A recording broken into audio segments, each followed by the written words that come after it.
हालात अगर अनोखे हों तो हमें हमेशा वो नहीं मिलता जिसकी हम उम्मीद करते हैं, मगर कई बार उस अनोखे हालात से भी हमें कुछ नए नजरिए मिल जाते हैं। यही वजह है कि ग्रेविटी का सच जानने के लिए फिजिसिस्ट उसकी स्टडी एक ऐसी जगह पर कर रहे हैं जहां उनके मुताबिक वो बड़ी अनोखी हरकत करती है।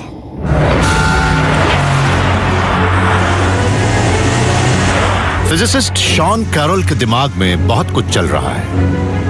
ग्रेविटी आज की तारीख में फिजिक्स की सबसे बड़ी समस्या है और वो उसका सामना सीधे सीधे कर रहे हैं। ये कहना कि ग्रेविटी बड़ा ही मुश्किल विषय है हमारे लिए चौंकाने वाली बात थी। हम बिल्कुल नई खोज कर रहे हैं और ग्रेविटी को बिल्कुल नए तरीके से देख रहे हैं। फिजिसिस्ट जानते हैं कि ग्रेविटी के बारे में नई राय बनाने के लिए कहां कोशिश की जा सकती है। वो जगह है एक ब्लैक होल। ब्रह्मांड के ये दानव एक तारे की मौत पर बनते हैं। तारे का सारा मास एक ही पॉइंट पर जमा हो जाता है और उस जगह पर ग्रेविटी अपने थियोरेटिकल मैक्सिमम पर होती है। हर ब्लैक होल के चारों ओर एक नजर न आने वाला खोल होता है जिसे इवेंट होराइजन कहते हैं। ये वो पॉइंट है जहां ब्लैक होल की ग्रेविटी के पार लाइट भी नहीं जा सकती। कोई नहीं जानता कि उस सरहद के पार असल में क्या है। ब्रह्मांड के उस हिस्से में ग्रेविटेशनल फील्ड इतना तगड़ा होता है कि उसके पार जाकर कोई वापस नहीं आ सकता। कोई उसके अंदर जाकर खोज तो कर सकता है लेकिन वहां से कभी वापस बाहर नहीं आ सकता। थियोरेटिकल फिजिसिस्ट शॉन ने इस सवाल का जवाब ढूंढने की कोशिश की। मान लीजिए कि आप एलिस जैसे एक एस्ट्रोनॉट हैं, बहादुर कॉस्मिक एक्सप्लोरर, और आप ब्लैक होल के अंदर जाने की भी हिम्मत रखते हैं। ग्रेविटी की हमारी आज की थियोरी के अनुसार आपको पता भी नहीं लगेगा कि कब वो हद यानी इवेंट होराइजन आ गई जहां से कभी लौटा नहीं जा सकता। कुछ ऐसे अहम प्रिंसिपल भी हैं जिन्हें हमें मानना ही पड़ेगा। उनमें से एक है नो ड्रामा। उसके मुताबिक अगर आप इवेंट होराइजन के पार भी चले जाते हैं तो आपको ये तक पता नहीं लगेगा कि वो जगह ब्रह्मांड की दूसरी जगहों से अलग है। मतलब ब्लैक होल के करीब पहुंचने पर कोई ड्रामा नहीं होता। फिजिसिस्ट्स बड़े लंबे समय से मानते रहे हैं कि इवेंट होराइजन के पार जाने के बाद कोई ड्रामेटिक घटना नहीं होती, लेकिन ब्लैक होल के अंदर पहुंचते ही वहां की लगातार बढ़ती ग्रेविटेशनल इंटेंसिटी आपको एक ह्यूमन स्पैगेटी बना देती है। मगर साइंटिस्ट अब यह भी मानने लगे हैं कि शायद लंबे समय से चली आ रही ये सोच गलत है। ग्रेविटी के नियम शायद इवेंट होराइजन पर टूट जाए। उसके अंदर ग्रेविटी बिल्कुल ही अलग होती है या होती ही नहीं। फिजिसिस्ट्स ने इस कॉन्ट्रडिक्शन का अंदाजा तब लगाया जब उन्होंने ये कैलकुलेट करना शुरू किया कि एक ब्लैक होल के अंदर और उसके आसपास के पार्टिकल्स किस तरह से एक दूसरे से जुड़ते हैं, और उन्होंने उस प्रोसेस को एंटेंगलमेंट कहा। एंटेंगलमेंट के मुताबिक मान लीजिए हमारे पास दो इलेक्ट्रॉन हैं और हम ये नहीं जानते कि वो क्या कर रहा है, लेकिन अगर वो एंटेंगल्ड है तो एक को मापकर हम देख सकते हैं कि वो क्लॉकवाइज घूम रहा है, तो हम फौरन ये समझ जाएंगे कि दूसरा भी उसी तरह घूम रहा है। फिजिक्स का एक और प्रिंसिपल कहता है कि पार्टिकल हमेशा एक ही साथी के साथ जुड़ते हैं और वो किसी भी कीमत पर हमेशा एक ही पार्टनर के साथ एंटेंगल होते हैं। मगर हम ब्लैक होल से जुड़े जिस फिजिक्स को जानते हैं उससे तो यही लगता है कि इवेंट होराइजन पर पार्टिकल्स को एक से ज्यादा एंटेंगल्ड पार्टनर की जरूरत पड़ती है। मगर इस बात को कोई भी फिजिसिस्ट मानने को तैयार नहीं था।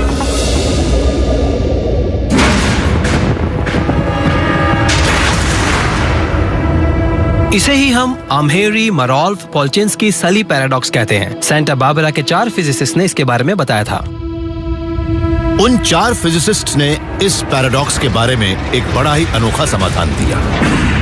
अब वक्त आ गया था कि इवेंट होराइजन पर नो ड्रामा वाले प्रिंसिपल को भूल जाया जाए। सच तो यह है कि वहां बहुत कुछ होता है।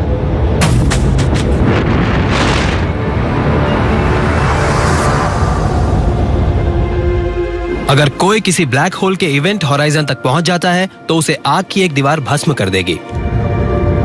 ब्लैक होल आग की एक दीवार से घिरे होते हैं और वो इतनी खतरनाक होती है कि वो उसके अंदर जाने वाले पार्टिकल को भस्म कर सकती है, या वो स्पेस और टाइम के फैब्रिक को भी भस्म कर सकती है। शॉन और उनके साथी ये पता लगा रहे हैं कि ब्लैक होल की ग्रेविटेशनल फोर्स आखिर किस तरह से आग का वो घेरा बनाती है। स्टीवन हॉकिंग ने कहा था कि अगर हम क्वांटम मैकेनिक्स को भी ध्यान में रखें तो ब्लैक होल से रेडिएशन निकलता है। ऐसे में अगर हम इवेंट होराइजन तक यानी ब्लैक होल की सरहद तक जाएं, तब वहां खाली जगह में भी हमें वर्चुअल पार्टिकल घूमते मिल जाएंगे। उनमें से कुछ बाहर की ओर भागते हैं तो कुछ ब्लैक होल के अंदर ही ले जाते हैं। फिजिसिस्ट्स मानते हैं कि अगर ब्लैक होल फायरवॉल सचमुच है तो वो हॉकिंग रेडिएशन से ही बनी होगी। हमें तो यही लगता है कि वो फायरवॉल असल में हॉकिंग रेडिएशन से ही बनी है और इस बात में कोई शक नहीं है कि ब्लैक होल के करीब होने की वजह से वो बहुत ज्यादा वायलेंट और ड्रामेटिक भी होगी।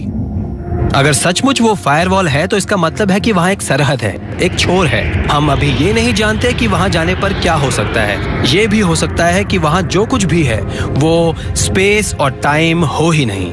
वहाँ क्वांटम मैकेनिक्स तो हो पर वो ग्रेविटी और स्पेस टाइम नहीं हो जिसकी बात आइंस्टाइन ने की थी। उस ब्लैक होल फायरवॉल के पार जाने के बाद शायद ग्रेविटी एक बिल्कुल नया रूप ले लेती है। अगर हम ये जान लें कि उसका वो रूप कैसा है, तब शायद हमें ब्रह्मांड में दूसरी जगहों पर ग्रेविटी का असली स्वभाव भी पता लग जाएगा। हम अब ब्लैक होल के उस इवेंट होराइजन को भी देखने की सोचने लगे हैं, जिसके बारे में कभी सोचा भी नहीं गया। इस एस्ट्रोनॉमर का कहना है कि ये ऐसी कोशिश कर सकते हैं। ये दुनिया का आज तक का सबसे बड़ा टेलीस्कोप भी बनाने जा रहे हैं।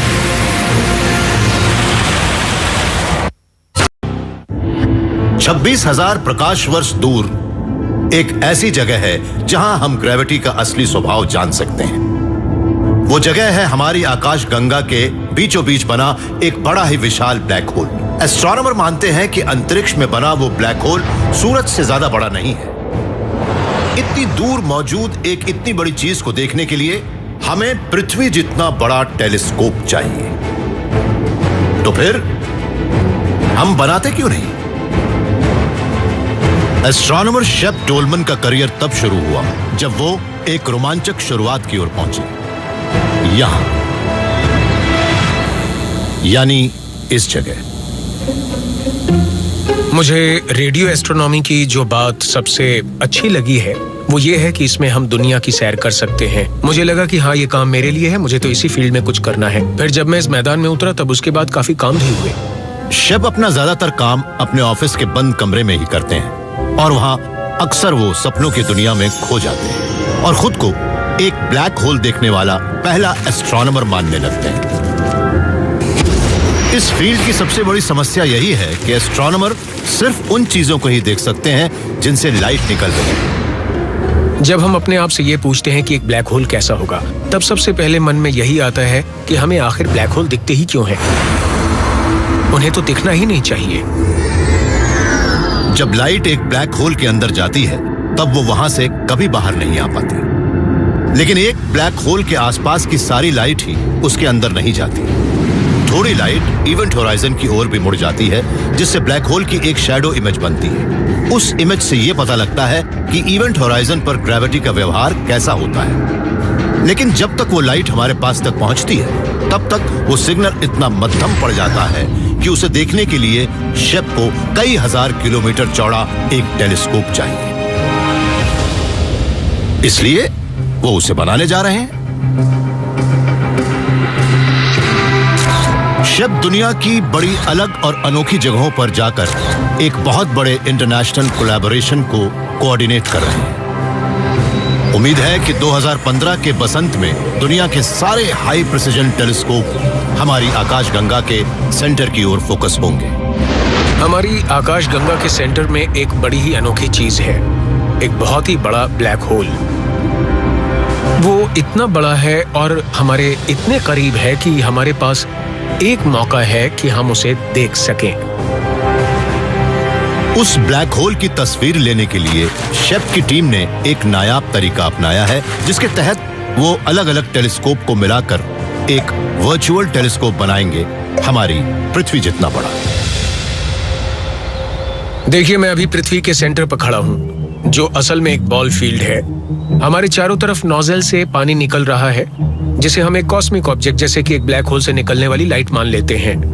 एक टेलीस्कोप से हम उसके बहुत कम ही डेटा जमा कर पाएंगे। इसलिए हम पूरे बॉल फील्ड के चारों ओर कई टेलीस्कोप लगाने वाले हैं जो पानी के बहाव को देखेंगे और उन्हें अच्छी तरह से सैंपल करेंगे और उससे हमें उस ऑब्जेक्ट की एक बड़ी तस्वीर बनाने लायक डेटा मिल जाएंगे।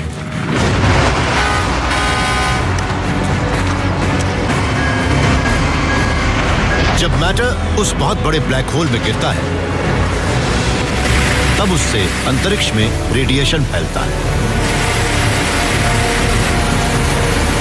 शेप अपने सोर्स से निकलते ही उस लाइट के आकार को रिकंस्ट्रक्ट करने की कोशिश कर रहे हैं। वो भी वैसा ही होगा जैसे इन नोजल से निकलने वाला पानी।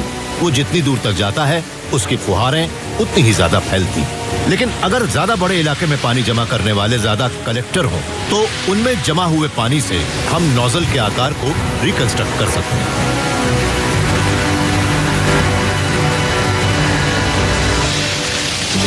पाइप के नोजल से इंफॉर्मेशन बाहर आ रही है।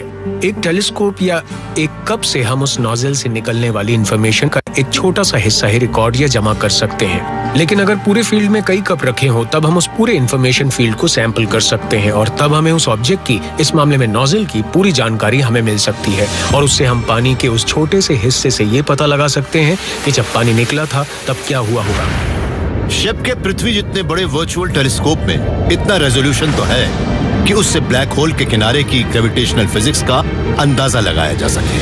ग्रेविटी एक थियरी है। पृथ्वी पर वो अच्छी तरह से काम करती है मगर हमने अभी तक उसकी कड़ी परीक्षा नहीं ली है। हमने अभी तक ये पता नहीं लगाया है कि क्या ब्लैक होल के छोर पर भी ग्रेविटी का ऐसा ही दबदबा है। ये एक ऐसी जगह है जहां ग्रेविटी टूट सकती है, इसलिए ये बहुत जरूरी है कि हम इनको भी टेस्ट करें। इसी तरीके से हम रियलिटी के नेचर को समझ सकते हैं। इससे ही हम ये जान सकते हैं कि क्या ब्रह्मांड के बुनियादी आधार के बारे में हमारी सोच सही है।